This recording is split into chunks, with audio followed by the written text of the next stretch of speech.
दुगने जोश के साथ दिया जाएगा।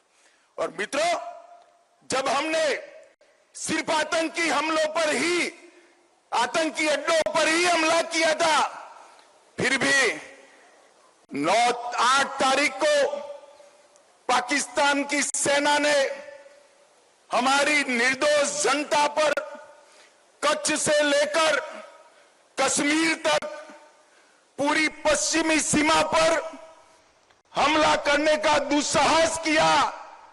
मगर मोदी जी के समय में हमारी एयर डिफेंस सिस्टम इतनी परफेक्ट बन चुकी थी कि एक भी मिसाइल्स भारत की भूमि पर नहीं गिर पाया, एक भी ड्रोन उनका भारत की भूमि पर नहीं गिर पाया। 100 से ज्यादा दुर्दांत आतंकवादियों को समाप्त करने के बाद जब एक भी हमला भारत को नुकसान पहुंचाने के में सफल नहीं हुआ, पाकिस्तान की सेना भी सोचती ही थी। और 9 तारीख को हमने 15 जगह पर, ये भी उनके एयरबेस पर, उनकी जनता को कोई नुकसान नहीं किया। एयरबेस पर नूर खान एयरबेस, सरगोदा का स्थान, सुकुर एयरबेस, कराची में मलिर कैंट, कई जगहों पर 15 स्थानों पर उनकी क्षमता को, वायु हमला करने की क्षमता को तहस नहस करने का काम भारत की सेना के वीर जवानों ने किया। और उसने बता दिया कि आप हमारी मिसाइल्सों को नहीं रोक सकते हो। मित्रों, और आज पूरा दुनिया के लोग जब इसका एनालिसिस कर रहे हैं, भारत की सेना के सामर्थ्य को आश्चर्यचकित और आनंदित होकर देख रहे हैं। और पहली बार आजादी के बाद भारत की सेना ने 100 किलोमीटर अंदर जाकर पाकिस्तानी कैंप्स, आतंकवादियों के कैंप्स को ध्वस्त करने का काम किया। और जो डराते थे कि हमारे पास एटम बम है, उनको लगता था उनकी धमकियों से डर जाएंगे, परंतु ऐसा नहीं हुआ। हमारे वायुसेना, थल सेना, जल सेना, तीनों सेनाओं ने ईंट का जवाब पत्थर से देने का काम किया। और मित्रों, आज पूरी दुनिया हमारी सेनाओं की मारक क्षमता की सटीकता, हमारी सेना के संयम और हमारे प्रधानमंत्री नरेंद्र मोदी जी की दृढ़ राजनीतिक इच्छा शक्ति की बुरी बुरी प्रशंसा आज पूरी दुनिया कर दी है।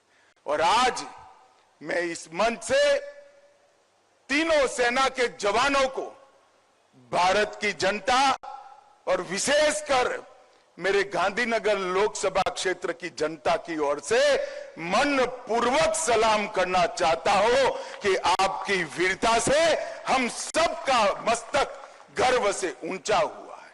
और हम सब के लिए एक और गर्व का विषय है कि गुजरात के ही सपूत, भारत माता के सपूत, गुजरात और पूरे देश की जनता इस विषय पर भी गर्व कर रही है कि एक ऐसा नेता भारत माता की कोख से जन्मा, जिसने भारत माता के मस्तक को ऊंचा करने का काम किया, देश को सुरक्षित करने का काम किया। और भाइयों बहनों, जब तक दुनिया में मिलिट्री ऑपरेशंस की चर्चा होती रहेगी, ये ऑपरेशन सिंदूर की भी चर्चा होगी। और ऑपरेशन सिंदूर, इसका नामकरण स्वयं प्रधानमंत्री ने किया, जो हमारी माताओं बहनों के सम्मान में किया। सिंदूर का सम्मान ये भारत का संस्कार है।